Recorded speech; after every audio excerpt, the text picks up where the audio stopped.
Bueno, mi nombre, para los que me conocen y no me conocen, es Claudia Alexandra Roldán, hago parte del grupo de apoyo pedagógico y en este espacio que nos vemos pues regularmente, llamado Seminario Aprendiendo en Ambientes Virtuales, Contextos y Reflexiones, pues nosotros llevamos aquí a lo largo del 2023, realmente este espacio surge en pandemia, y vive todavía a lo largo más o menos de estos 3 años, casi 3 años, llevamos 31 espacios más o menos, en los cuales hemos invitado a diferentes personas. Esta página que estamos mostrando aquí y que se las invitamos también a que ustedes la revisen, evidencia todo el recorrido que hemos hecho a partir del 2023. Este seminario de ambientes virtuales de contexto y reflexiones, ¿cierto? Es una oportunidad para nosotros para construir comunidad académica y nos permite a nosotros también reflexionar sobre nuestras prácticas pedagógicas que están mediadas por la tecnología.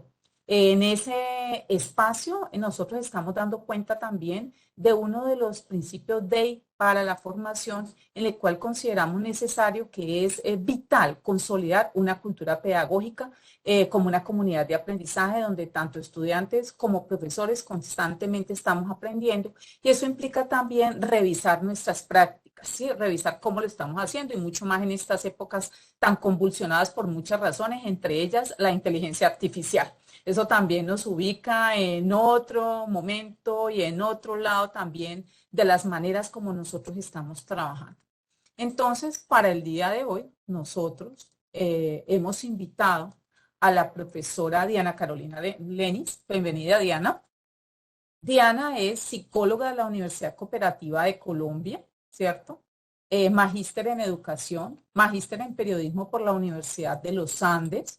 Ha trabajado en diferentes temas. Ella es una mujer polifacética a nivel profesional. Entonces, uno de esos puntos tiene que ver con el asunto de y la innovación, ¿cierto? La innovación educativa. Veo aquí, ay, perdón, estoy, mm, permítame un momento. Ah, sí, sí, la innovación educativa. Carolina ha tenido allí un trabajo con la mediación de tecnologías digitales. Se ha desempeñado como educadora en contextos de educación básica, formación para el trabajo y educación superior, es decir, que tiene un largo recorrido también por los diferentes niveles de formación. Ha sido acompañante pedagógica en centros de innovación e inclusión de tecnologías digitales en la educación superior. Ha liderado procesos de diseño curricular e implementación de programas académicos de diversas áreas de conocimiento, particularmente en las modalidades mediadas por las tecnologías. Y otra faceta que realmente no conocía, y lo digo porque he sido estudiante de Carolina en un espacio que tuvimos de formación de aula invertida, tiene que ver con la periodística, que son los medios digitales. Ella ha trabajado en 070, creo, Carolina, en la Universidad de los Andes. En este ámbito, sus intereses se relacionan con el periodismo narrativo, en formatos sonoros, narrativas digitales, la escritura creativa, la autoficción. Imagínense ustedes, asesora, profesora, pero también relacionada con el periodismo, pero también relacionada con la literatura. Actualmente trabaja como asesora educativa y de comunicaciones en el Centro para el Aprendizaje, la Enseñanza y la Evaluación de la Pontificia Universidad Javeriana de Bogotá.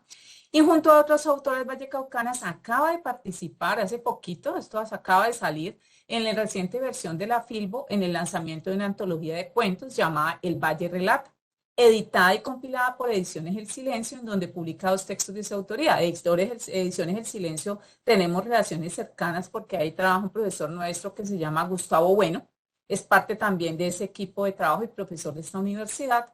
Asimismo, la profesora hace parte del la colectiva literaria Buena Ficción, que me pareció muy bello ese trabajo, Carolina. Yo no sabía que estabas como en este asunto, pero ya que lo vamos a saber, pues vamos a mirar también cómo hacemos también un match, en donde en compañía de varios autores y editoras avanzan, mire qué belleza, en un proyecto editorial autogestionado que espera seguir dándole la voz a mujeres que desean publicar sus escritos.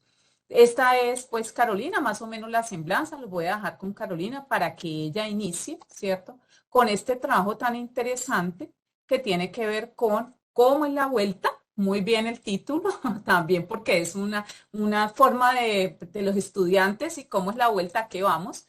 Prácticas pedagógicas urgentes para voltear la clase en tiempos alterados, cómo volver a las clases presenciales luego de la educación en tiempos de pandemia. Carolina va a estar más o menos, va a tener un momento de 30, 40 minutos como ella considere. Posteriormente hacemos como una síntesis de algunos de los puntos y pasamos a una ronda de preguntas y participaciones. Carolina, el auditorio es tuyo. Bueno, muy buenas tardes para todas las personas acá presentes. Claudia, que me complace que nos saludemos otra vez. Nos alcanzamos a empezar a desatrasar. Y bueno, veo que por aquí van llegando algunas personas. Agradecida por este espacio con Sonia, con Constanza y pues las personas que disponen esta posibilidad, que podamos sobre todo tener intercambios sobre las cuestiones que como profesores y profesionales de la educación nos están inquietando hoy por hoy. Entonces, pues básicamente, ante el pedido de qué me parecía relevante presentar en este seminario que entiendo sobre todo quiere pensar todas estas inquietudes sobre los aprendizajes en los entornos virtuales y además también conectado con el curso de formación que ya dimos en el cual pues tuve la oportunidad de participar Claudia, que era justamente sobre aprendizaje invertido y que un poco ahorita lo voy a ofrecer con unas variaciones. Entonces pensé que era pertinente ofrecer este espacio de apertura sobre cuestiones que están hoy siendo muy relevantes, ¿no? Y de ahí el título de cómo es la vuelta, pues que un poco obedece a cómo estamos hoy, un poco Claudia lo señalaba, y es un sentido coloquial que también es el que le he querido dar a la presentación, pero también es en el sentido del mismo aprendizaje invertido de cómo voltear la clase y qué es necesario y por qué y para qué voltearla, pero en un contexto que es muy distinto al de hace 3 años, que fue cuando tuvimos ese encuentro en el 2020, ¿sí? Y este es un curso pues que yo ya he dado muchas oportunidades, pero siempre tengo como la posibilidad de repensarlo, de actualizarlo, de tratar de que sea pertinente por la coyuntura. Entonces creo que ya no es lo mismo, que estamos teniendo unos cambios muy vertiginosos, inmediatos, permanentes, y que pues tenemos que tener una capacidad de adaptación que a veces nos supera porque pues hay muchas demandas para nosotros en nuestro rol de muy diversos órdenes que yo no voy a señalar acá porque ustedes quienes están acá al igual que yo lo estamos viviendo. Entonces, esto solo para contextualizar, voy a empezar a compartir. La idea, lo que quisiera proponerles es realmente una conversación que va a estar mediada por una herramienta que me gusta, que me parece que ayuda a dinamizar y se llama Mentimeter. Realmente es de uso muy sencillo. Y entonces yo esperaría pues que pudiéramos o en sus computadores o en sus celulares tener como la posibilidad de interactuar de acuerdo pues digamos, a las orientaciones que vamos teniendo. Entonces ahí me indican si ya están viendo mi presentación. Sí, la estamos viendo, Carolina. Listo. Entonces, bueno, pues como lo decía, ¿cómo es la vuelta? Prácticas pedagógicas urgentes para darle la vuelta a la clase en tiempos alterados. Yo quisiera que arranquemos con un ejercicio sencillo. Y pues no sé quiénes estamos por acá. Yo veo a Judith, veo a Alejandro, veo a Diego, veo a Eli, a Cristi, Lida, Osvaldo, veo a Víctor Hugo, Sonia, Osvaldo, ya lo mencioné. Bueno, veo aquí siquiera un grupo de personas. Entonces lo que quisiera pedirles es que por favor dejemos exacto, ya por ahí vi que hay un primer like, que dejemos nuestra huella, nuestra presencia digital ingresando al enlace de Mentimeter. Ahí les va a pedir un código y este código está apareciendo en pantalla. Si eventualmente ustedes salen, de nuevo vuelven a entrar, él va a estar permanentemente allí, 75810711. Entonces, por favor, para que vamos ingresando, voy a ir dando un tiempito. Ahí me van saliendo las personas, ya hay 4 personas conectadas. Quiero hacerles una pregunta. Si yo me cambio aquí, ¿ahí siguen viendo mi presentación normal? ¿La están viendo normal? Sí, estamos viendo la pantalla del Mentimeter. Ah, bueno, listo. Estoy haciendo un poquito aquí maromas como nos toca, porque hay algo que se desconfiguró con el Webex y yo ya hace un rato que no uso el Webex, entonces estoy aquí haciendo uso de estas habilidades. Bueno, vamos a ver, tenemos 6 personas, 7, 8. Esto me gusta porque va apareciendo ahí la gente que está conectada. Listo. Entonces, mientras otros, yo creo que estamos 8, hay más de 8 personas acá. Creo que ahí acaba de ingresar alguien más. Listo. Entonces, para probar que sabemos cómo es la dinámica, tengo una pregunta de prueba. Entonces, vamos, mientras vamos dando tiempo, aquí esto, voy a poner aquí, me dicen si escuchan.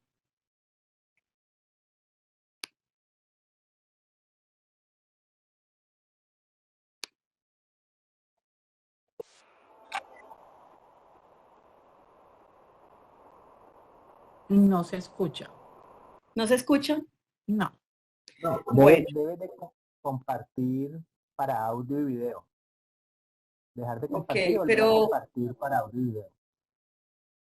pero bueno, no voy a centrarme, yo creo que solamente como para hacer el ejercicio. Ya sabemos de qué va.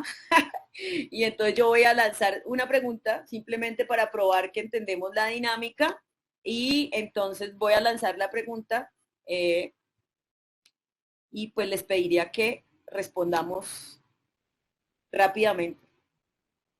Empiezo a ver por acá que hay un montón de animalitos, 11 jugadores.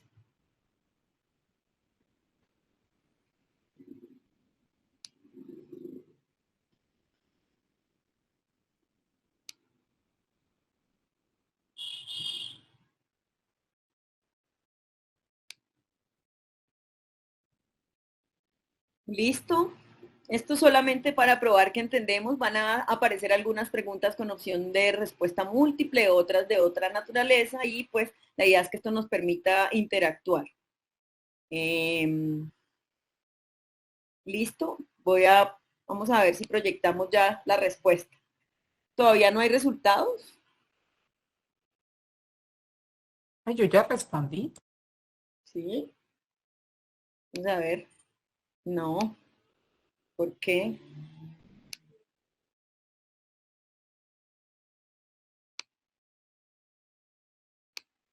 En el caso mío sale una cosa que se llama jugar no sé qué. Listo. Ahí deberían Ahora aparecer sí las sé por qué posibilidades las de mujeres votar. no lloran, pero no me aparece. Ah, ahora sí. Listo. Ahora sí. Sí, ahora ya aparecen. Ya vamos a responder. Gracias, Carolina. Bueno. Hay que saberse la canción. Yo creo que es imposible no saberla. Yo se las quería poner, pero para optimizar tiempos. Listo. 7 personas. Bueno, un poco un divertimento para probar la herramienta, pero creo que hacen falta algunas personas por votar. Va a pasar siempre. Aparecen 7 votaciones. Listo, bueno, yo lo que quisiera es como hacer esta introducción con otras preguntas y luego abrir la conversación a propósito de los temas que voy a ir preguntando.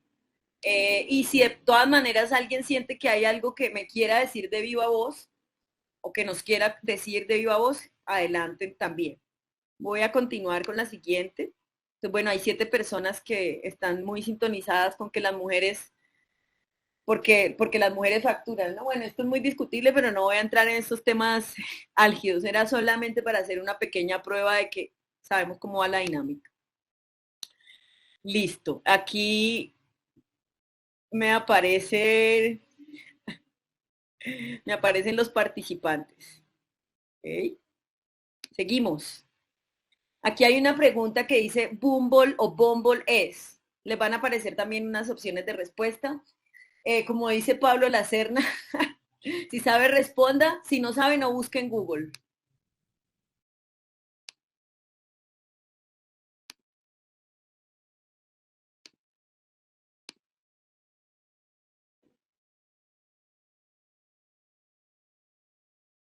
¿No salen las opciones?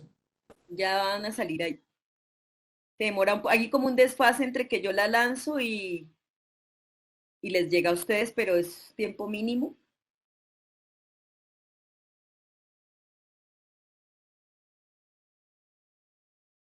Listo. Bueno, por acá tenemos esta votación. Una app de citas, pendejadas de la generación de cristal. Ni idea de esas cosas que usan los muchachos. Eso no es de Dios. Bueno, aquí hay votación diversa. Yo quisiera que tengamos presentes estas respuestas, ¿sí? Porque me interesa que podamos abrir la conversación ahorita alrededor de esto, especialmente de pronto las personas que no tienen ni idea qué es y pendejadas de la generación de cristal. Podemos continuar. Listo.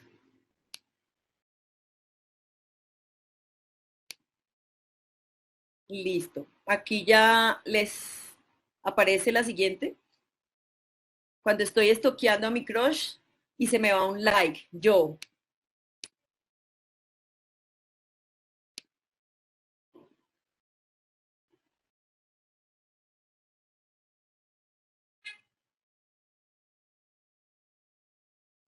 Aparecen ahí en 13 segundos las respuestas o las opciones de respuesta.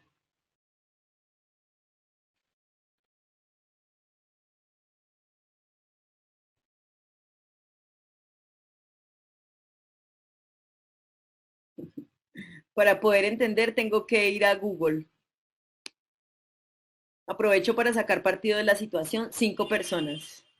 Básicamente me quiero morir 2 personas. Ok. Y bueno, hay alguien que nos dice que para poder entender debe ir a Google.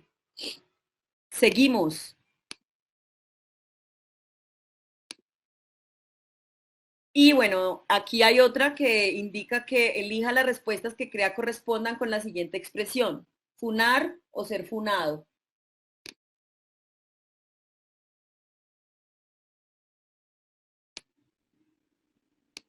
Desaparecen, ok. Denunciar o ser denunciado. Primera vez que leo o escucho esta palabra, 2.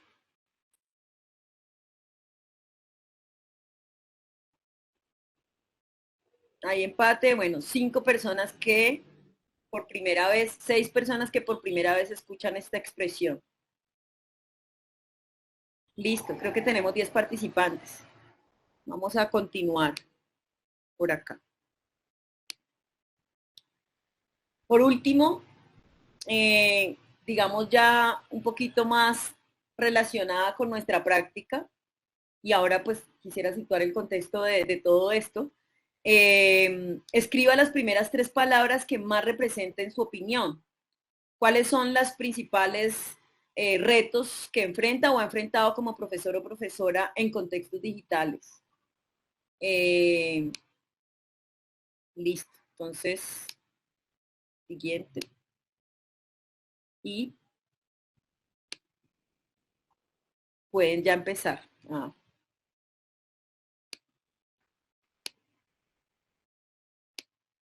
Sí, ya les salió la opción de respuesta.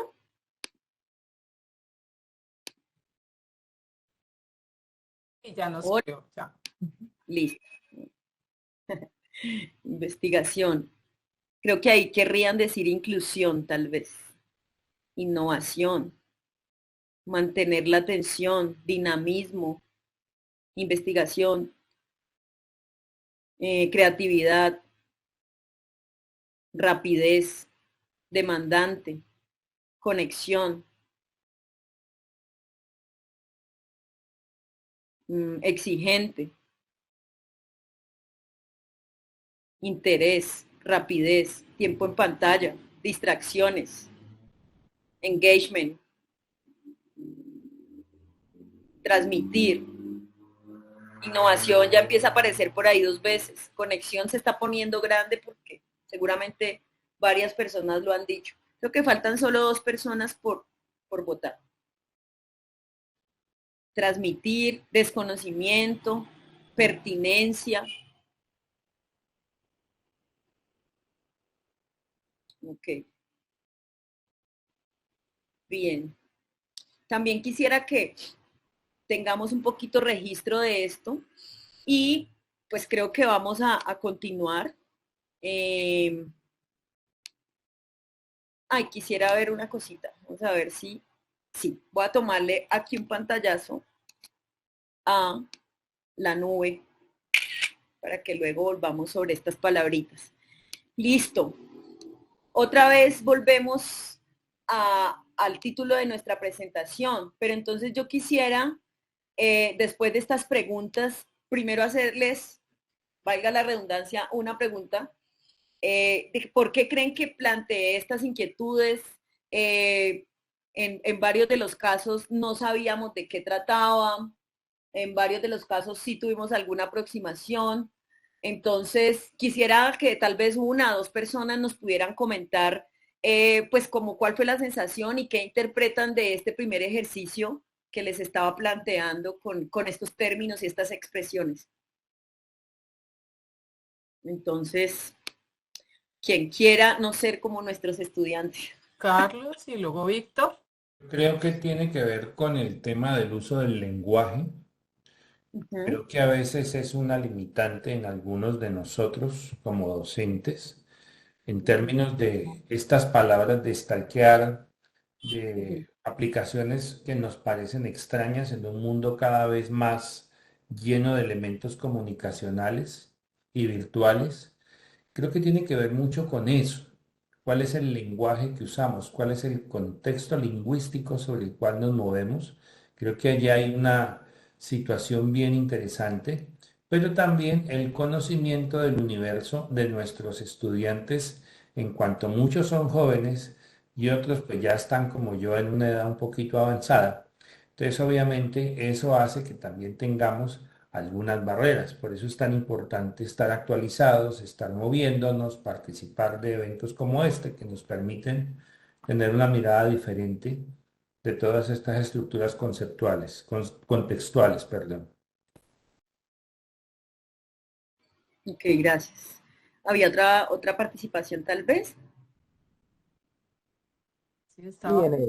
en el sentido de la misma intervención, de la intervención anterior, eso lo que nos invita a pensar es un poco en las brechas generacionales que tenemos con nuestros estudiantes y bueno, no en general con los estudiantes, no, con nuestros hijos, con nuestros compañeros, en nuestra comunidad, debido a que muchas de esas palabras son palabras que se han empezado a popularizar a través de las redes sociales y de otros medios de comunicación. Por ejemplo, el video que presentas ahorita de la cantante que casi que todos lo conocemos, la palabra funear que a veces se usa como para cancelar comentarios políticamente incorrectos en redes sociales y demás. Entonces eso nos invita un poco más que, no sé si a compartir o estar del lado de esas palabras, pero sí por lo menos tener contexto y estar haciendo la lectura de nuestros estudiantes, de nuestros hijos, porque ese es el lenguaje que se está usando. O bueno, no sé si es el lenguaje o las expresiones que están usando las personas mucho más jóvenes. Ok, muchas gracias a Víctor y a Diego por las intervenciones. Bueno, justamente ustedes han tocado un tema, digamos, neurálgico y yo creo que hace alusión a varias cuestiones sobre las que yo quiero centrar esta conversación. Y pues tiene que ver con poder entender un poco qué está pasando en estos tiempos que llamamos alterados, por qué la pertinencia, por ejemplo, de hacer una clase invertida y cómo, por ejemplo, servirnos de algo que, digamos, para mí ha sido inspirador. Contaba al inicio Claudia que yo ahorita mismo estoy trabajando en la Universidad Javeriana. Cuando nos conocimos yo estaba en otro contexto, estaba en los Andes y ahorita llevo casi que unos 10 meses allá y tuvimos la oportunidad de participar en un foro que hace la universidad anualmente que se llama el Foro Korshak. Y nos traen una invitada que a mí me ha estallado el cerebro, por llamarlo de alguna manera, porque me ha puesto unas discusiones de demasiado interés. Ella se llama Mariana Maggio y ella plantea un texto que se llama Híbrida. Y en Híbrida lo que hace es un poco hablarnos de una universidad que no vimos venir. ¿sí? Y un poco qué implica enfrentarnos ahora, hoy por hoy, a esta universidad y qué implica que estos sean tiempos alterados. Y ella usa unas metáforas bellísimas respecto a la turbulencia, a las aguas bravías, a cómo navegar todo esto. Y justamente propone unas ideas que de alguna manera por otro tipo de experiencias en mí resuenan, en mí, digamos, tienen otros sentidos y tienen que ver con estos temas que justamente les proponía. Y es algo que hay algunos autores que han llamado la cultura popular, Barbero lo llamó la cultura popular, pero hoy en día otros autores lo llaman cultura popular digital. Y ahí el punto que lo señalaban las dos personas que intervinieron. Digamos, cómo estamos entendiendo a nuestros estudiantes, cómo podemos tener una comunicación, cómo podemos pensar en tener mínimamente unas interacciones digitales cuando hay tantas brechas, cuando hay tantas distancias, ¿no? Y bueno, no voy a extenderme más acá, pero traje un fragmento de esta conferencia en la que estuve y pudimos interactuar con esta persona y ella hablaba de una noción que a mí me pareció muy interesante. Y era que estamos caminando por el filo de una cornisa, por un lado hay una posibilidad de empezar a navegar ese movimiento tan necesario de renovación pedagógica, pero por otro lado existe el riesgo de que volvamos hacia atrás para que todo sea exactamente como estaba antes. Y aquí ella habla de una contingencia, de un elemento emergente, pues que todos vivimos infortunadamente, del cual ahora pareciera que estamos dejando una página atrás, pero pues que nos impactó mucho la vida de la humanidad y que pues no voy a entrar en estos detalles.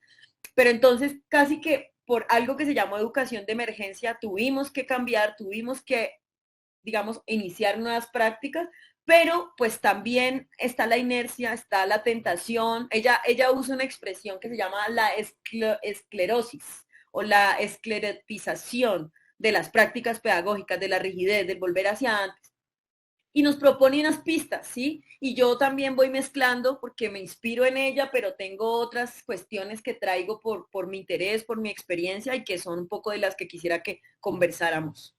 Entonces, nos habla de algunas pistas, ¿sí? Para surfear y yo agrego otras cuestiones. Les decía la metáfora de las aguas bravías, porque es que estamos enfrentándonos, y ustedes lo decían en la nube de palabras, a desinterés, a demasiado tiempo en pantalla, a falta de participación. Yo había pensado en ponerles, pero luego la quité, una imagen de estas pantallitas con nombres, ¿no? Que es una angustia que tuvimos de cómo fomentar la interacción, porque eran 10 cuadritos negros, 20 cuadritos negros con números y no más, y entonces estábamos, digamos, enfrentados como a esta preocupación.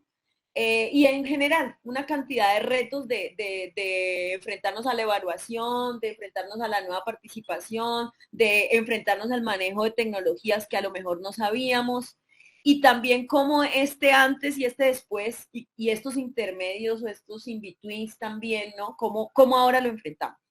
Entonces aquí hay unas dos nociones que me parecen interesantes y con las cuales conecto con esto de por qué les traje estos términos, los que uno puede estar más o menos familiarizado, pero es la realidad de los chicos y de las chicas y de los chiques, que hace, digamos, alusión a nuevas ciudadanías.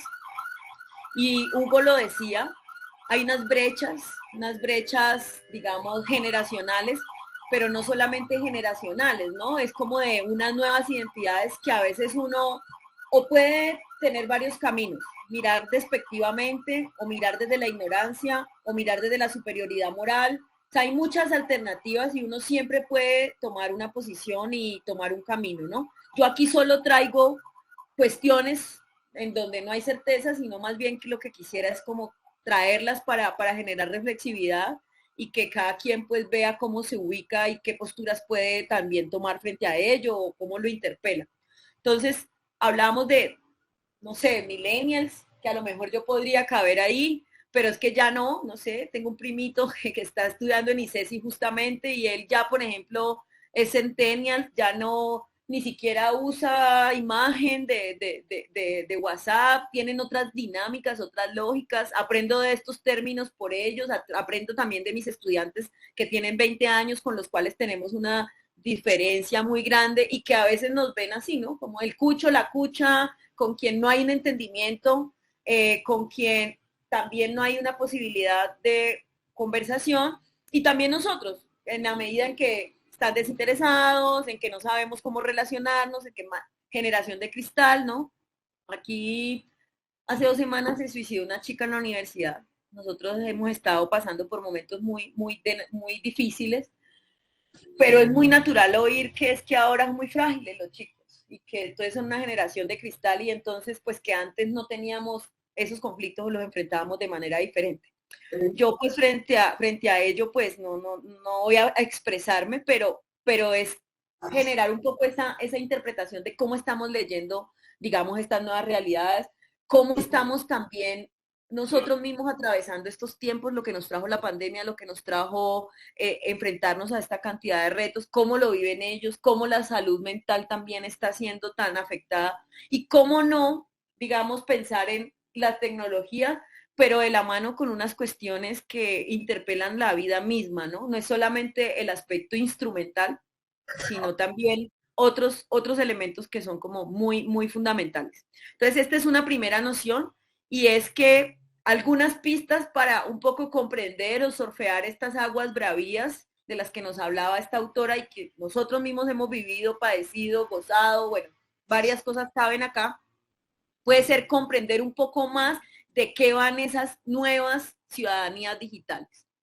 También hablamos de unas nuevas subjetividades o unas nuevas identidades, incluso, que yo creo que para nadie es un secreto, todo ese tallido de profesiones, de oficios, que incluso cuestionan a la universidad como lugar ideal y excepcional. La universidad como institución anda en una crisis porque los muchachos piensan que se van a hacer influencers y hay unas nuevas profesiones y hay unas maneras más rápidas o exitosas tal vez, y hay unos íconos, unos modelos sociales, y entonces, ¿qué entendimiento estamos teniendo de esto? ¿Sí? Puede ser desde la crítica o desde el prejuicio o desde entender realmente cómo le podemos sacar provecho a estas nuevas identidades, ¿no? Entonces hay TikTokers, YouTubers, streamers, gamers, hackers, Instagramers, foodies, booktubers, podcasters, ¿no? Y hay en fin, o sea, sí, podríamos seguir. Y aquí, pues traje en esta ilustración, por ejemplo, tengo un hermanito que está en Cali y estudia en la Javeriana, y él es un streamer de videojuegos y se mete todo el tiempo a Twitch y la gente le da estrellitas. Y entonces yo a veces lo veo conectado y yo digo, bueno, ¿y qué es lo que pasa allí? ¿Qué habilidades hay allí? Pues allí colaboran, allí hacen un montón de cosas, pero son desconocidas para mí. Y están en otros contextos que, no sé, la pregunta es, ¿están desarrollando otras habilidades? ¿Esto les sirve para el mundo del trabajo? ¿Qué posición tiene la universidad?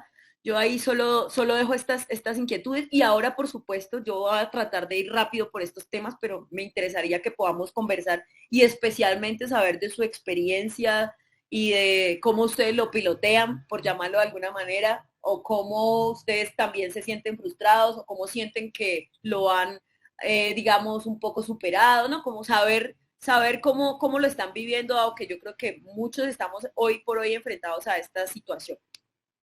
Voy a seguir aquí con otra de las pistas que ya la mencionaba un poco y era como entender, bucear o servirse de la cultura popular digital, ¿no? Creo que en la medida en que podamos tener unos mejores entendimientos de qué va esa cultura popular digital, a la cual no podemos seguirnos, digamos, sustrayendo porque cada día permea más todas las interacciones, pues yo creo que vamos a tener mejores posibilidades de intercambio y de acercamiento a ellos, sin decir, por supuesto, que entonces nosotros tenemos que ser recreadores o que tenemos que ser el gran hermano para estar en todas sus plataformas o para entender estos metaversos o estas, digamos, nuevas cuestiones, ¿no?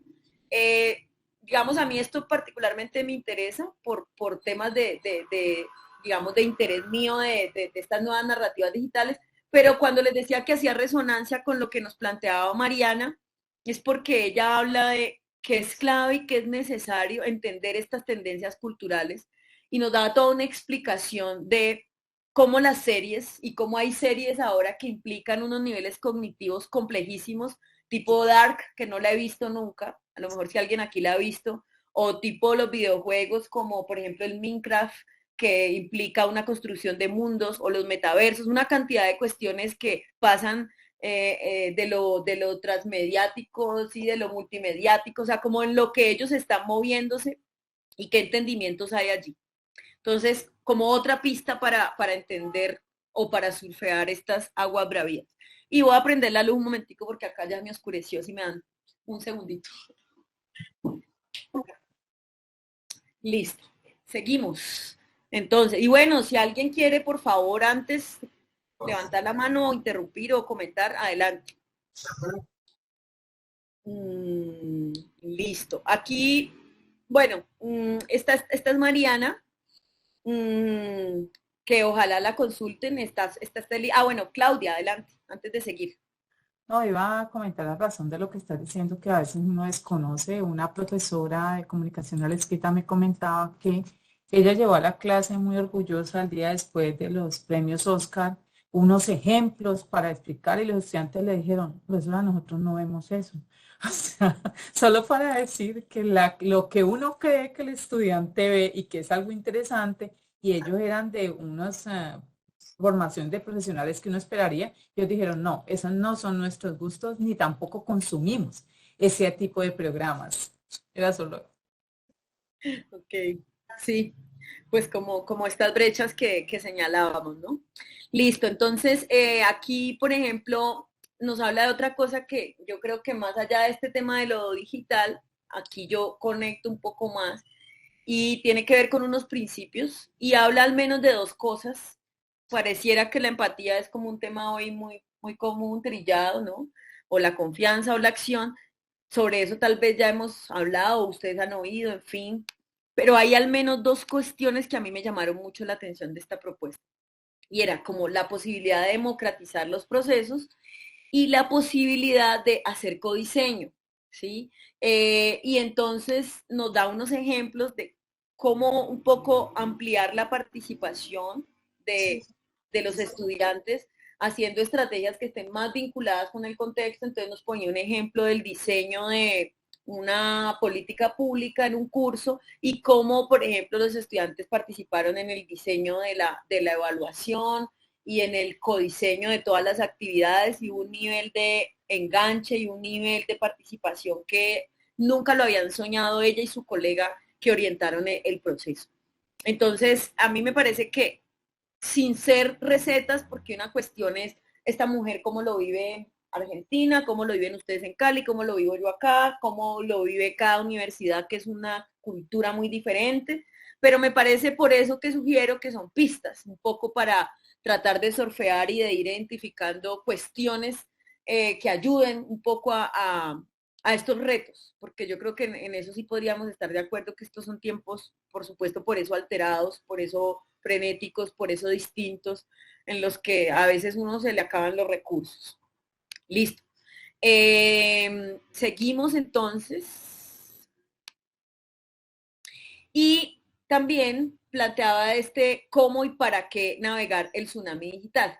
Y quiero traerles aquí rápidamente, y aquí voy a hacer como un cambio de giro de la presentación en donde ya voy a conectar el tema del aprendizaje invertido y el voltear la clase con estas posibilidades, pero antes de esto, Claudia ya lo había señalado y voy aquí a traer a nuestro gran amigo, protagonista ahora de todos los tiempos, el chat GPT. Entonces, ayer preparando esto le hice la pregunta por el aprendizaje invertido. 10 cosas claves del aprendizaje invertido en educación superior en países latinoamericanos.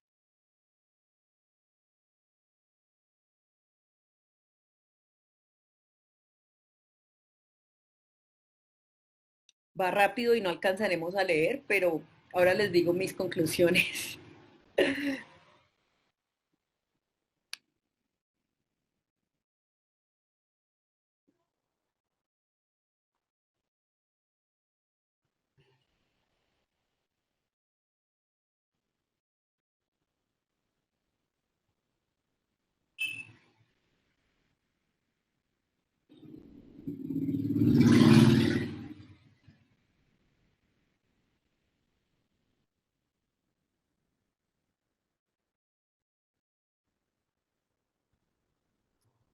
sobre todo me gusta la trampita del final.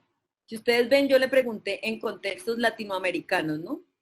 Entonces al final hace una salvedad política sobre que es importante tener en cuenta que los contextos son distintos. Entonces yo aquí quisiera, antes de avanzar, pues que podamos conversar un poquito sobre esta primera parte de la que les he hablado. Entonces no sé si de pronto impresiones, alguna inquietud, algo que quisieran ustedes señalar sobre este primer momento de la conversación. Cuando se propone el proceso de la clase invertida, que es muy interesante, a veces uno se choca con una situación muy compleja. De 20 estudiantes, 10 leyeron los documentos, 10 tienen las participaciones propuestas y los otros 10 no.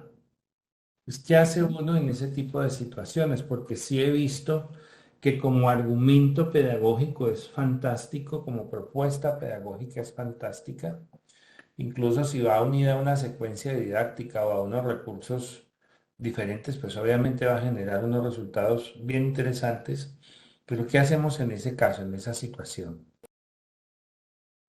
Bueno, usted me Ya adelantó un pensando montón. como barrera, ¿no?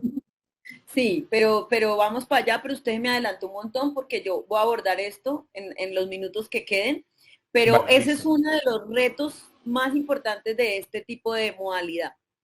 Entonces yo voy a, bueno, pero quisiera tenerlo ahí. Diego fue la persona que intervino, ¿sí?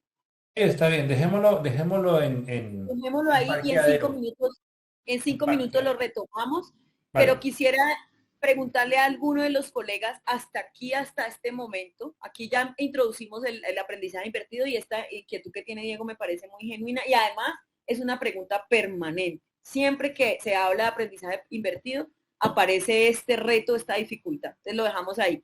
Hasta lo anterior que acabamos de ver, ejemplo, el tsunami que yo llamo de las tecnologías, ahora con esta desborde del chat, ¿sí? Le pregunté qué era, me dio 10 opciones y luego yo le pregunté una precisión y le dije en contextos latinoamericanos, pero como ahí no la tiene, entonces trata de hacer una salvedad política, que a mí esto me asusta tanto como me encanta. Pero antes de esto hubo otros temas sobre los que yo señalaba. Entonces no sé si a manera un poco conclusiva de esta primera parte o tal vez alguna inquietud, alguien quisiera comentar algo, señalar algo. Siendo las 17:52 en Cali, que debe estar haciendo un calor divino.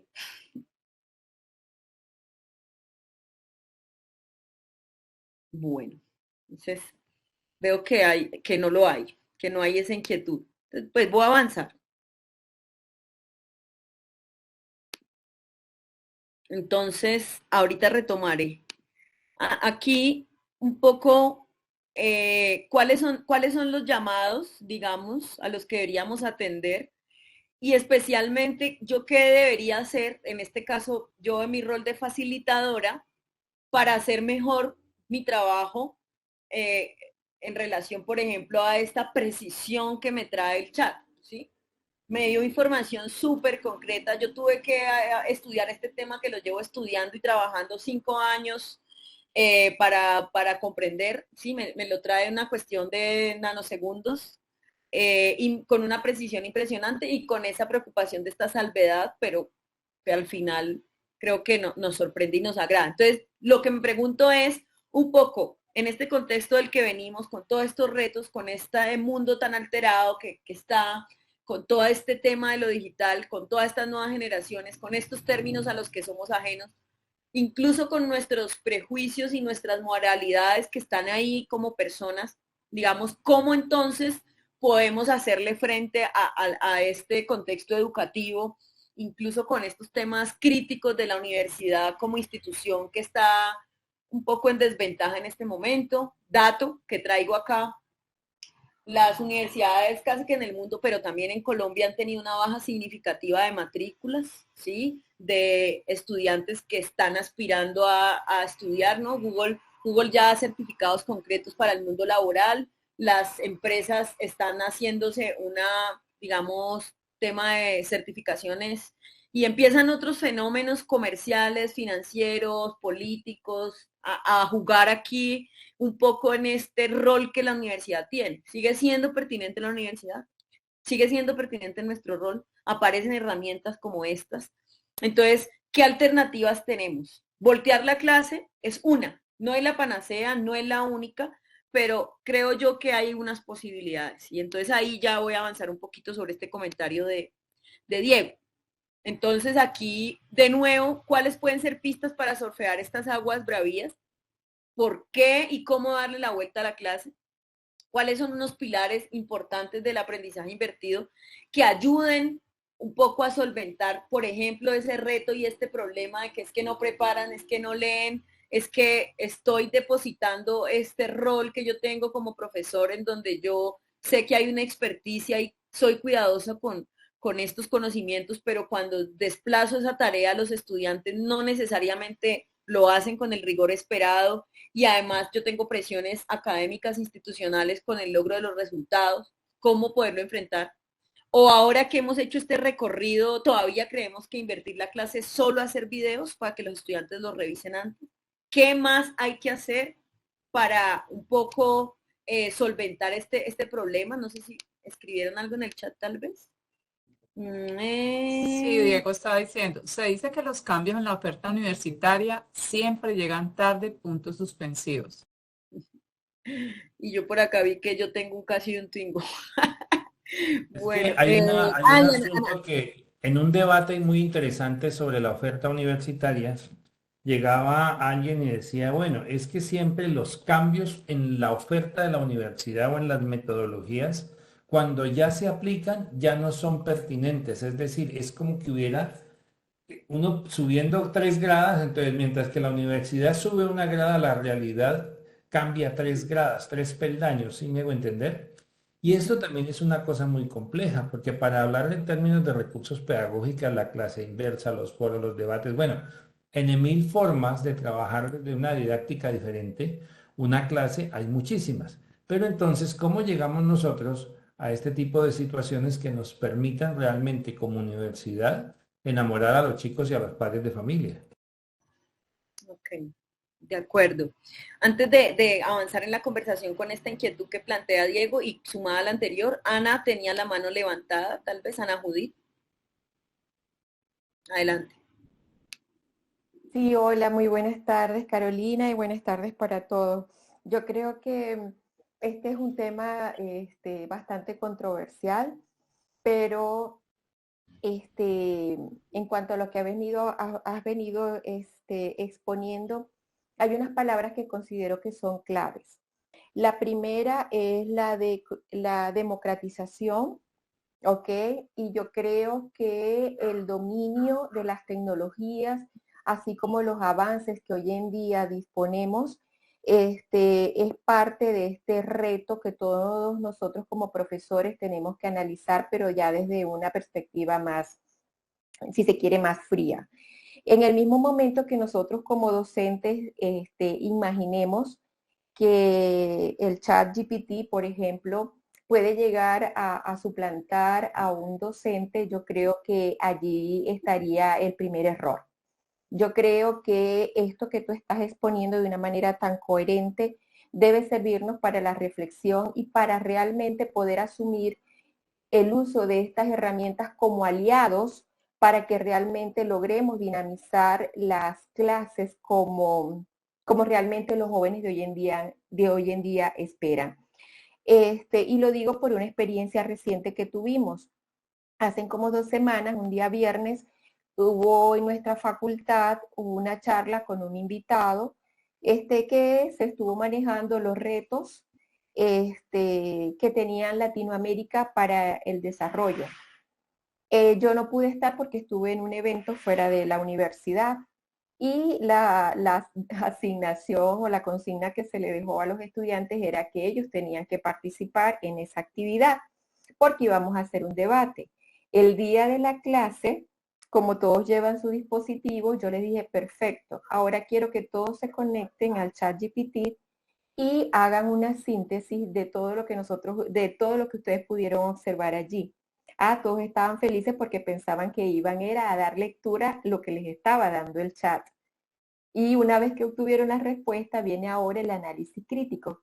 Cada uno, por favor, desde su perspectiva, analice de forma reflexiva y crítica lo que realmente se manejó a través de la herramienta. Y eso que tú acabas de decir, le pedí un dato al ChatGPT y al final no me supo responder y lo dejó al aire libre. Pero ese aire libre, digamos, ese planteamiento libre es para que realmente podamos también nosotros reflexionar, analizar y generar el valor que se espera en un aula de clase. Y yo creo que esa es parte de la dinámica que desde mi perspectiva resultaría complejo tener que pensar que la labor de un docente universitario puede ser sustituida por este tipo de herramientas. Creo que debemos ser aliados, creo que debemos dominarlas y creo que podemos con el análisis de la realidad contextual que viven hoy en día los estudiantes poder ganarlos a estas dinámicas que hoy en día se manejan.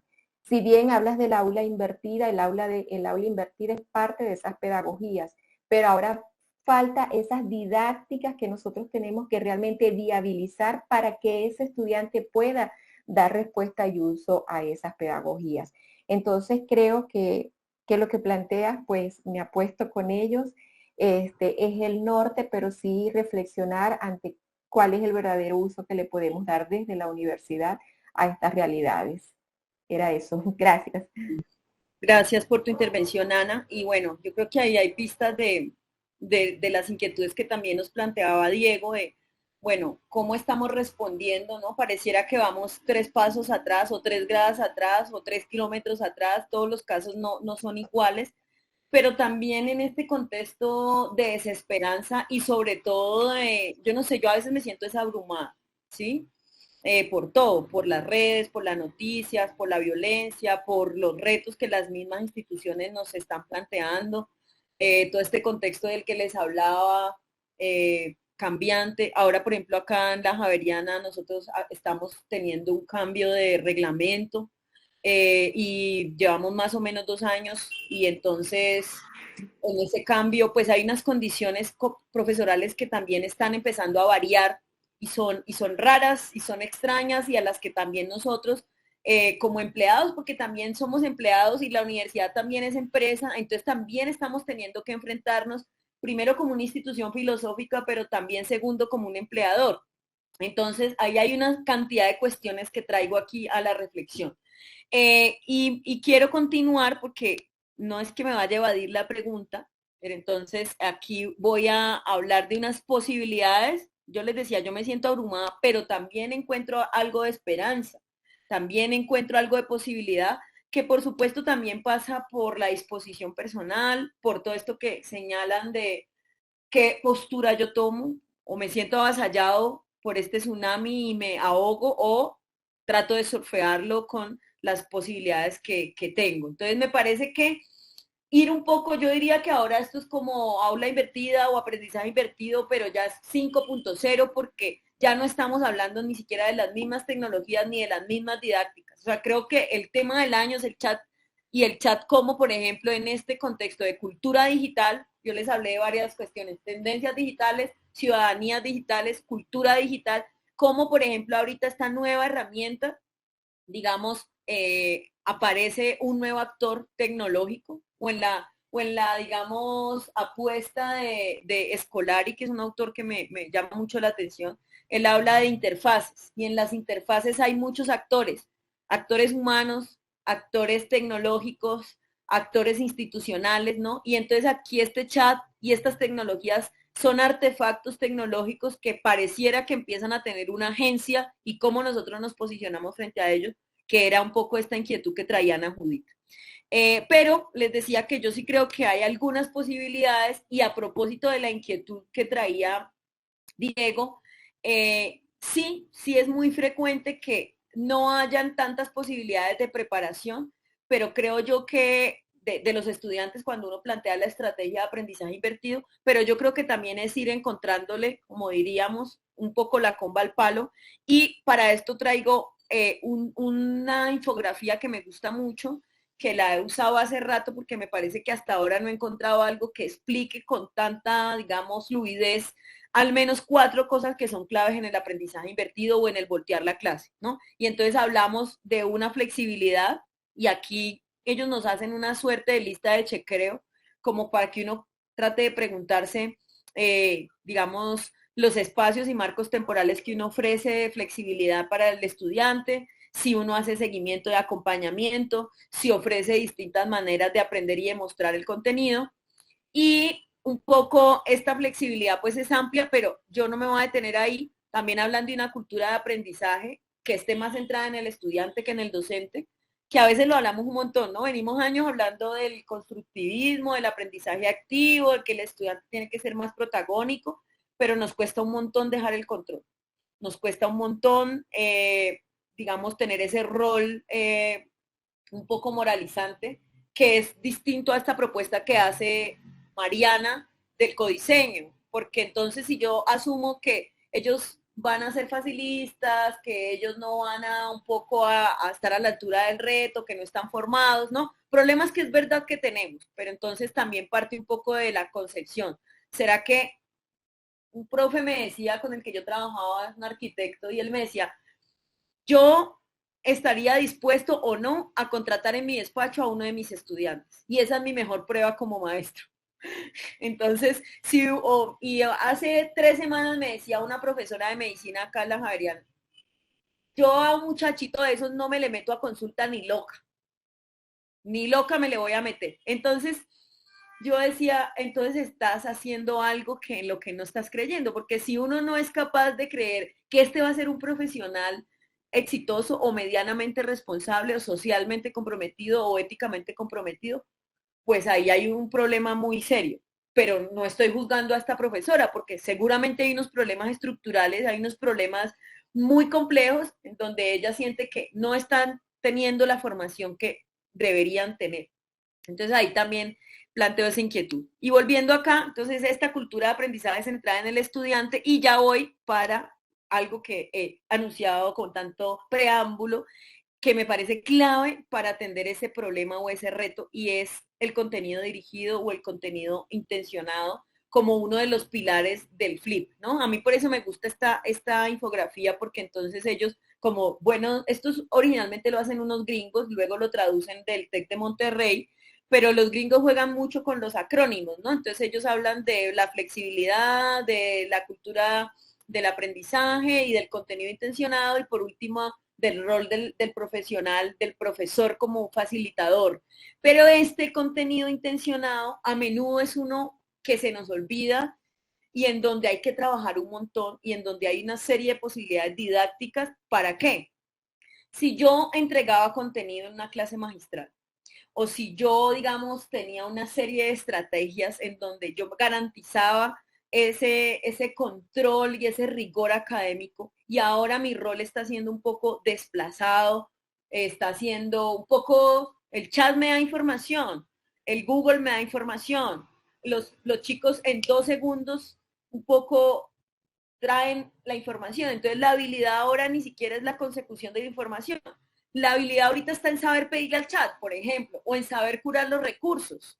Y entonces, ¿cómo yo hago para orientar estos procesos y estos buceos, por llamarlo de alguna manera, en esta información? Entonces, hay una serie de estrategias que indican, y pues no lo vamos a desarrollar acá, lo vamos a desarrollar en el curso para quienes decidan tomarlo, posibilidades en secuencias didácticas para mejorar esas dificultades de no preparan la clase. ¿Por qué no la preparan? Hagamos un chequeo, ¿sí? Pues porque hay pereza, puede ser, porque falta motivación, puede ser, porque no están conectados con la disciplina, ¿sí? Quitemos todo eso, tratemos de pensar didácticamente, y también en mi rol, estoy entregando las instrucciones adecuadas, estoy pasando de un rol que los considere a ellos no solamente como operarios que obedecen una orden, sino estoy configurando un sentido con el entorno, con la utilidad, con la significación de esa actividad, para que ellos sientan que esto, digamos, va un poco más allá de la cucha me pidió que hiciera esto.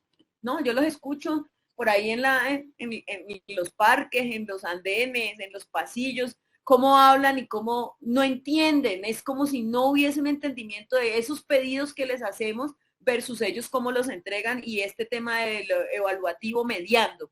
Entonces, aquí yo sí creo que hay posibilidades y además hay una serie de didácticas que por supuesto implican planeación educativa, implican, digamos, procesos distintos de parte nuestra que pueden ser demandantes en términos de tiempo, pero que, digamos, con algo de observación, de monitoreo, de consistencia, yo creo que pueden dar posibilidades para que haya esta lectura que se requiere, haya esta preparación, y hay una serie de cuestiones en donde la tecnología puede facilitar, ¿sí? Solo para poner un ejemplo, porque no soy alguien que va a traer como la manga, ¿no? Les tengo la feria de las didácticas, ni soy una mercader de esto, ¿no? Me parece que todo hay que pensarlo en un sentido reflexivo, pero sí hay unas posibilidades, por ejemplo, en la lectura colaborativa, por ejemplo, en dejar huella de las actividades en unos entornos previos, por ejemplo, uno no caer en la tentación de si no leyeron yo explicarles, ¿sí? Entonces suplo porque no me puedo, digamos, enfrentar con ese silencio que es desesperante, digamos, resolver ese vacío, digamos, de conocimiento declarativo, ¿no? Entonces sí creo que ahí hay unas posibilidades que son unos retos de diseño educativo, pero que una vez uno los ha implementado, porque yo los he implementado con mayor o menor éxito, pero creo que se va creando de nuevo esa cultura de aprendizaje en donde si no hiciste, vas a quedar en evidencia que no hiciste y a la segunda te preparas mejor. Entonces, un poco para atender a esta cuestión. Y les invito de nuevo a que podamos hablar o ampliar este tema en el curso que se va a ofrecer a partir de agosto. Bueno, aquí yo pues creo que vamos a ir como cerrando un poco. Yo quisiera proponerles, aquí Diego nos ha hecho un ejercicio bien interesante que yo he estado, aunque voy hablando, pero he estado viendo aquí los registros que va haciendo en el chat, pareciera ser a manera de reseña o no sé si son como ideas que le van ocurriendo, me parece muy interesante y además esto va a quedar grabado. Les quiero proponer un ejercicio similar, una suerte de ejercicio metacognitivo para ir cerrando, y era, yo he hablado de varios aspectos, de varios asuntos, pero a mí me parece que hay que modelar también los asuntos. Entonces yo les quiero plantear una pregunta, invitaría de pronto a los colegas que hoy, ahorita mismo no han hablado tanto, no han participado tanto, que de pronto nos dejen saber qué aspectos de esta conversación que hemos tenido hoy revelan o modelan algunos de esos principios de los que hablamos. Si yo les fui señalando varias cuestiones, ¿sí? Y yo traté de tener un hilo conductor en esta conversación.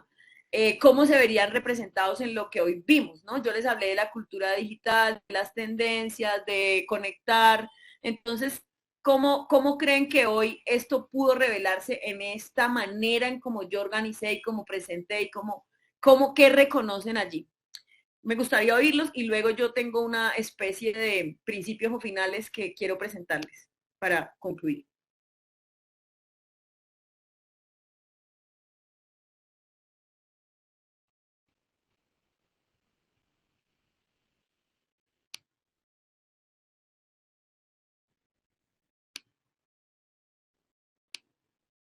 Me estoy enfrentando a lo que nos enfrentamos diariamente. Hola, buenas noches, profesora. Hola. Adelante, Carlitos. No, pues muchas gracias primero por la conferencia, y volviendo a las palabras, como usted decía ahora, el silencio, ¿no? Las cámaras apagadas. Entonces, digamos que algo de la de lo que dice usted sobre los principios esenciales que quisiéramos destacar de esto es que en esencia siempre, digamos, estaba leyendo artículos que usted decía que la inteligencia artificial que era como el tema de moda, ¿no? Entonces ya todo es el chat. En estos días estuve en una conferencia precisamente la de los Andes de mercadeo, y cómo se construían, digamos, cuestionarios y modelos de evaluación cualitativos a partir de ChatGPT, ¿no? Entonces yo creo que lo que, más que la respuesta, porque igual lo que hace es buscar en sus bases de datos y buscar la respuesta que aproxima, es más bien saber hacer las preguntas correctas. ¿cierto? Yo me acuerdo mucho en una película que se llama Yo Robot, de Will Smith, había un aparatico que siempre se abría y el aparatico decía, siempre tienes que hacer las preguntas correctas, porque el aparato ya estaba programado para responder. Entonces yo creo que ahí el tema es que tenemos que enseñarle más que a cómo las respuestas, cómo hacer las preguntas. Siempre le escucho a la profe Claudia la pregunta detonante, la pregunta que llega y tiene profundidad, que hace que la persona o se genere unos movimientos en la cabeza que el chico diga, puf, me pusiste a pensar. Entonces yo creo que eso es lo que yo me llevo, que no es solamente la respuesta, sino saber hacer las preguntas. Y esas preguntas son las que van, eso es lo que le debemos de enseñar a ellos, cómo hacerlas y obviamente estas herramientas no esconderlas porque pues es una bobada de todo, en cualquier momento yo incluso cuando recién salió comencé a hacer un ejercicio y era, quiero que me escribas un ensayo sobre tal tema. Y él comienza, el siguiente ensayo, tal. Pero quiero en resumen, el siguiente resumen, tal cosa. Y al final trata de cerrar. Entonces él dice, y en resumen, tal cosa, o finalizando este. Entonces uno como que tiene que también como aprender a interpretar el lenguaje de la máquina y entonces saber que eso no lo escribió una persona, ¿vale? Yo creo que ahí es donde nosotros nos tenemos que preparar más. En el tema de las preguntas e interpretar los textos que escriben los estudiantes. Gracias. Okay, bueno, muchas gracias, Carlos. No Gracias, sé si Carlos. Sí, allá en Carolina está Beatriz, la profesora Beatriz, y luego el profesor Osvaldo, para que miremos, porque queremos que se nos retiren a las 6:30 los participantes sin haber escuchado ese cierre. Buenas tardes. Buenas ¿Sí me alcanzan a escuchar bien? sí. Bueno, saludo por acá. Hola. Acá. Profesora, muchas gracias por la conversación. Siempre nos pone en jaque ese tipo de encuentros sobre algunas representaciones que podemos tener frente a la didáctica y lo que hacemos en el aula. No sé si de pronto no podemos dejar de considerar también que el aula de clase es un espacio diferente o no lo es, no sea lo que ocurre por fuera del aula. Es decir, a que se nos vuelve una amalgama un poco entre el aula de clase y el espacio social se vuelve lo mismo, entonces el profesor juega un poco a ser tuitero y entonces a jugar con Instagram, a volverse instagramero para lograr captar la atención, pero la importancia de que los chicos entiendan que hay contextos que son diferentes, que hay prácticas discursivas propias, que nos implica también unas formas de ser, de comportarnos y de pensar y de tener una actitud diferente frente a eso. Yo recuerdo mucho a la profesora Marta Lorena Salinas, que siempre era reiterativa y nos decía, si el estudiante se va a aburrir en la clase, decía, pues que se aburra, decía ella. Yo no estoy aquí para entretenerlo, yo estoy aquí para poder mediar con él unos procesos, pero no puedo garantizar que de repente yo le parezca una persona muy aburridora y crea que el influencer es mucho más entretenido. Entonces un poco esa relación también entre qué es lo que debemos hacer, no irnos al extremo de, no, me niego a poder cambiar mis didácticas, pero también no perder de vista un poco lo que significa el espacio del aula sin que eso sea aburridor, formateado, ni mucho menos agresivo, ni otro tipo de cosas. Gracias, profesor. Bueno, muchas gracias. Por ahí hay otra intervención, pero yo quiero aprovechar porque conecto esto con un comentario que hacía Diego, pues es que ser flexible no significa ser permisivo. Y también un poco yo lo decía en que esa expectativa en que somos recreadores, somos profesores, ¿a qué se nos demanda? ¿Cuáles son estos roles no nuestros? Y un poco hoy la conversación iba muy situada a conocer esa cultura digital y sacarle provecho, pero también, y yo lo hablaba con un profesor, vamos a eliminar las fuentes primarias. Entonces ya todo está pues, ay, no hay que leer de fuente primaria, siempre hay que darse los masticaditos, siempre hay que facilitar. No, pues yo creo que también la academia tiene unos rigores que no hay que abandonar tampoco. Y no la tenemos fácil porque la profe lo acaba de decir, son como unos puntos intermedios de también saber leer.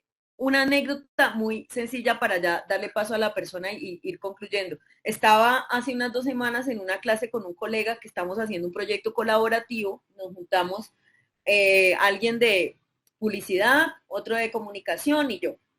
Y entonces estamos dándole instrucciones, lo que van a hacer ellos es una campaña publicitaria, la van a ejecutar en la universidad, tienen unos tiempos, nosotros somos sus tutores. y saca a la chica un vapeador y empieza a vapear en plena clase. Entonces, pues está bien que hay unas libertades y cada quien elige, pero querida, es el contexto. Aparte, esta misma chica lleva a su perro, que es una mascota de acompañamiento emocional.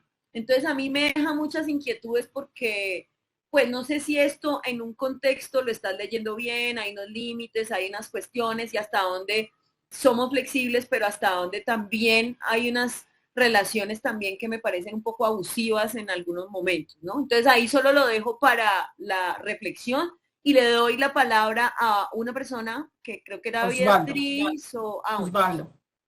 Listo. Osvaldo, adelante. Soporte emocional. Muchas gracias por el espacio, muy interesante.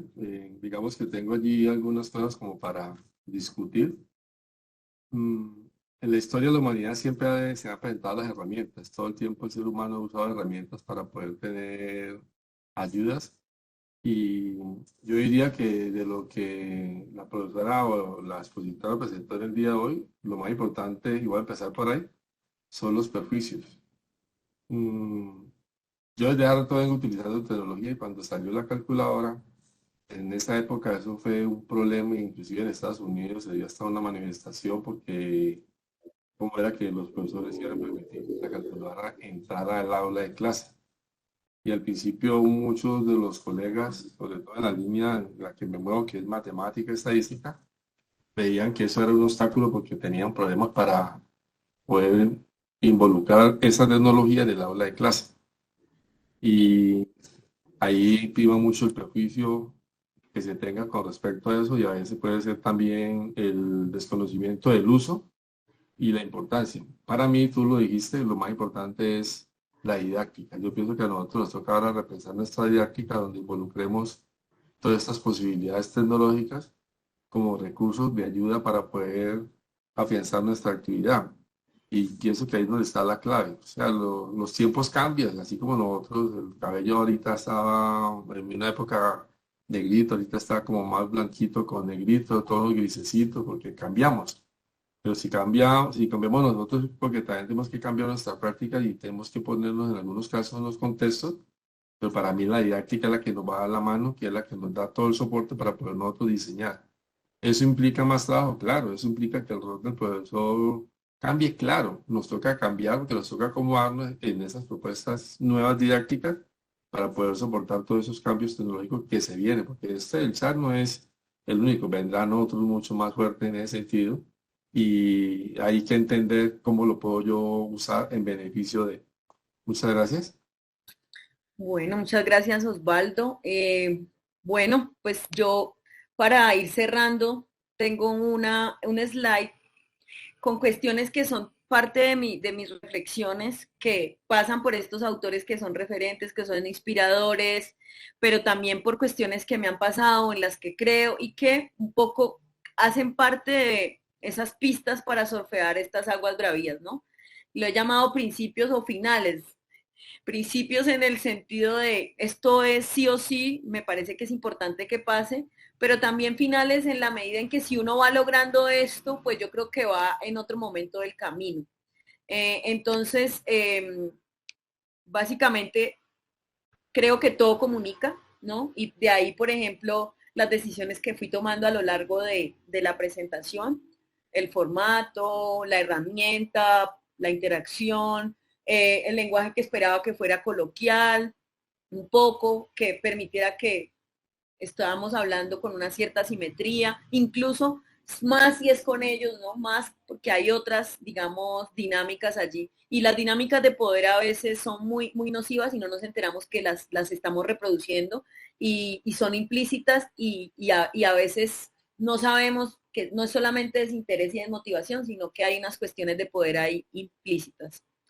Otro punto es que se impacta a todos los sentidos, hasta el sexto o el séptimo, y los que no sabemos, pues como el de la curiosidad, pues también puede tener un impacto que va más allá solamente de lo académico, sino de lo emocional, de lo espiritual, del alma, ¿no? De ponerle, alguien lo hablaba en las 9 palabras, engagement, cuando uno se conecta de otros modos, ¿sí? Y hay otras, digamos, formatos, experiencias, pues yo creo que la experiencia tiene otro sabor, tiene otro sentido. Yo creo que muchos de ustedes por ahí recordarán algún profesor que los impactó de alguna manera, una profesora y que ha sido un referente. Ahorita la profe traía, no sé si era una colega o fue una profe de ella, pero siempre hay personas que lo logran a uno impactar. El sentido del estético, que creo que lo estético es algo mucho más amplio, ¿no? Que no solamente tiene que ver con la belleza y a veces así es poner bonito, ¿no? Se banaliza, pero yo creo que tiene que ver de nuevo con este pasar por los sentidos, con este experimentar. Y yo creo que un poco eso lo perdimos cuando estábamos con las pantallas, pero hubo otro tipo de conexiones, ¿sí? A pesar de la pantalla hubo conexiones profundas. Hubo otro aspecto que era esta vulnerabilidad que nos trajo la vida extraña que vivimos en los confinamientos y que las personas, a pesar de estar ahí, se conectaron de otra manera.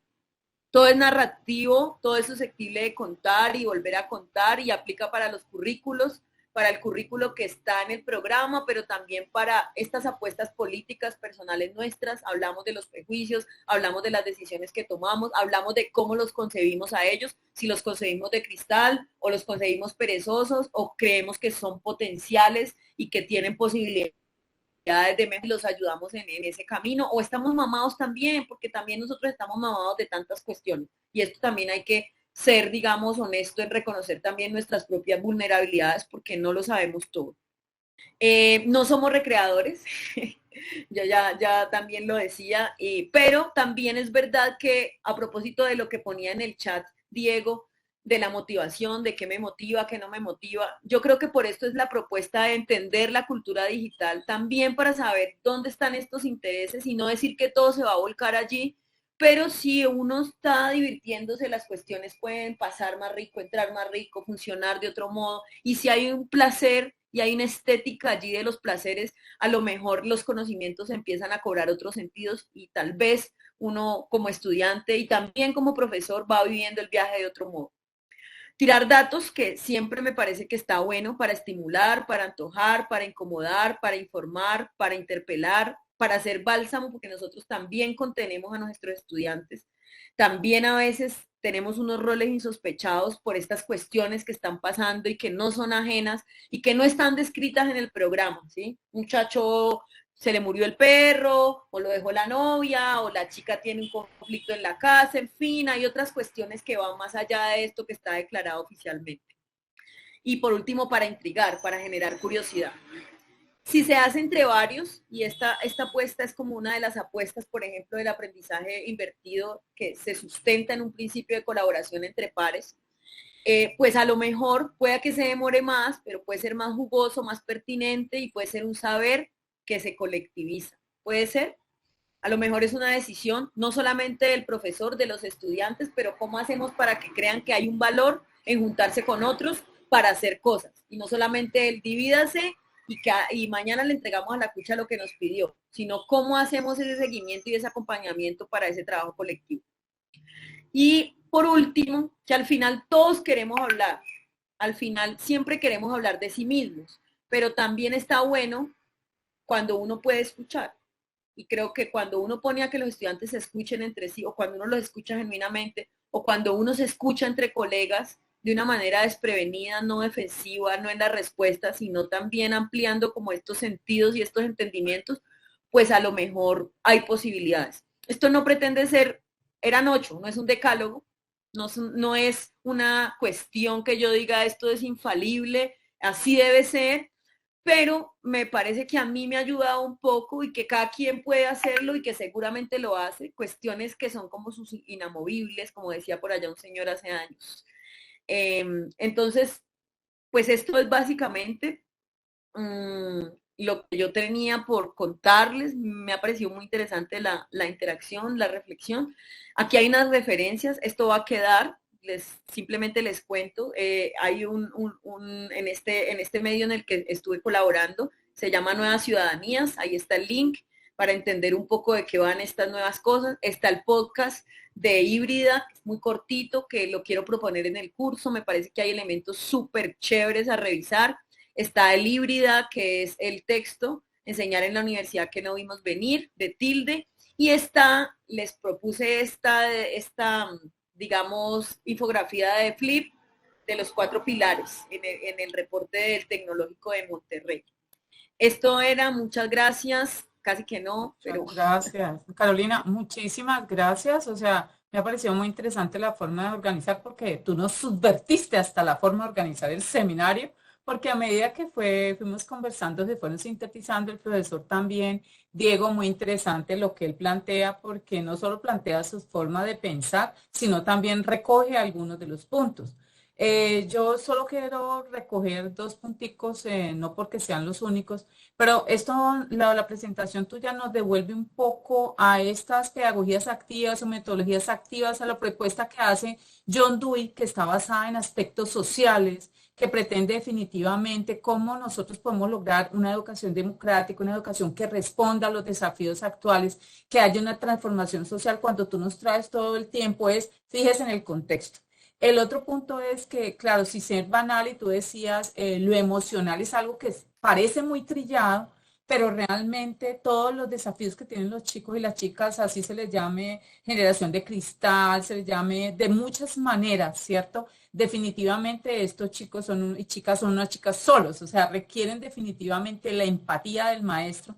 Empatía no como aquella de darle gusto a todos, sino también de saber escuchar. Me parece muy bonito lo que dices de saber escuchar, porque la competencia comunicativa no es solo hablar, leer o escribir, sino que tiene la escucha del otro. La competencia comunicativa en los sujetos tiene que ver cómo soy capaz de escuchar al otro y no de oírlo, sino de saber qué es lo que le pasa al otro, como una manera de devolverme y de estar pendiente. Bueno, nos resta es invitarlos a todos. Primero, pues desde lo mismo, darle las gracias a Carolina, ¿cierto? Por esto tan interesante que nos ha presentado e invitarlos próximamente. Nosotros en el marco de los seminarios de Aprendiendo en Ambientes Virtuales estamos trabajando, Carolina, y te comentamos qué significa eso, los cursos híbridos en la modalidad combinada, qué significa, y para nosotros es un reto. Tuvimos un primer momento en donde los profesores se reunieron, compartieron las experiencias entre ellos, pero el 7 de junio, invitada a Carolina, vamos a estar entonces de 9 a 12 del día, ¿sí? Escuchando estas presentaciones de estos maestros y que va a ser liderado o moderado por el profesor Fabio Jurado. Allí vamos entonces a conversar sobre estos desafíos que todavía nos planteas y que tú hoy en día, la verdad, salgo como más angustiada de lo que venía, por muchísimas razones. Entonces, muchísimas gracias a todos y todas. Hemos dejado por el espacio una especie de un cuestionario en el cual decimos, déjenos saber su opinión, qué es lo que pasa con esto, como dice Carolina, de qué va esto, cómo nosotros nos involucramos por esto. Y con esto nos despedimos. Muy buena noche para Carolina. Gracias de nuevo en nombre del Grupo Apoyo Pedagógico, en nombre de la Universidad Autónoma de Occidente, y a todos ustedes también muchas gracias por acompañarnos. Que descansen y que pasen muy buena noche.